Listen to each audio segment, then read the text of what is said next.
પ્રદર્શન હતું only for અમારો બેજ ના હતો ભારત માતા કી જય વંદે માતરમ।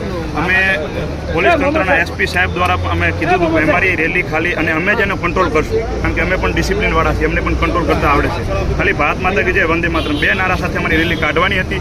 તેમ છતાં અમે કીધું કે ભાઈ અમને જો એના પહેલાં જો 11 વાગ્યા સુધી કોઈ બી સરકારનો માણસ કે કોઈ વિભાગનો તંત્રનો માણસ જો અમારી પાસે આવી જાય અને અમને પરિપત્ર આપી દે તો અમે રેલી નહીં કાઢીએ, પણ અમને રેલી ક્યાંક ને ક્યાંક સરકારનો ફૂલ દબાવ હતો, પ્રેશર હતું, અમને રેલી કાઢવાનો બિલકુલ આદેશ જ નહોતો।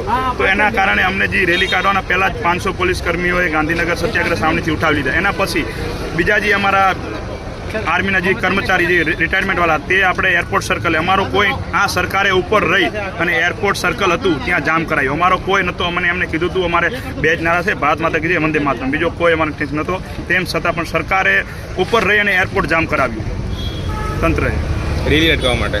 રેલી અટકાવવા માટે। આપનું નામ? મારું નામ ગઢવી હરેશભા, માજી સૈનિક સંગઠન।